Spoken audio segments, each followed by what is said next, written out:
गोपी अहम के जख्मों पर दवा लगा रही होती है। अहम गोपी से कहता है कि आराम से लगाओ, गोपी बहुत ही ज़्यादा दर्द हो रहा है। गोपी कहती है कि ठीक है अहम जी।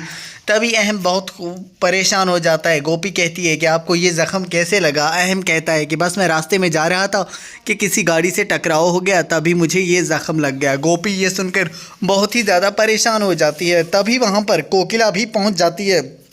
कोकिला अहम को इस हालत में देखकर बहुत ही ज़्यादा परेशान हो जाती है और सोचने लगती है कि ये अहम के साथ क्या हो गया, आखिर मेरे बेटे को किसकी नज़र लग गई। तभी अहम कहता है कि मॉम, घबराने की कोई ज़रूरत नहीं है, ना ही कोई चिंता करने की ज़रूरत है।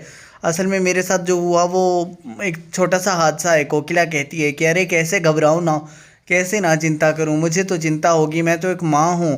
तभी अहम कहता है कि मॉम, आपको घबराने की कोई ज़रूरत नहीं है। फिर दिन के समय गोपी एक बार फिर से अहम के पास आ जाती है। अहम का ज़ख्म ताज़ा हो जाता है, एक बार फिर से उसे कट लग जाता है रेज़र से। ये देखकर गोपी घबरा जाती है। अरे भाई गोपी, तू तो है ही पनौती, जहाँ पे पहुँच जाती है वहाँ पर अहम को कट लगा देती है। अब यहाँ से एक बार फिर खून निकल रहा है। अहम को कट लग गया, अहम बेचारा परेशान है कि अब क्या करे। गोपी भी अलग परेशान है कि अब उसे क्या करना चाहिए इस सिचुएशन में। तभी अहम गोपी से कहता है कि गोपी, तुम्हें घबराने की कोई ज़रूरत नहीं है, और ऐसा करो कि इस बार मॉम को कुछ मत बताना।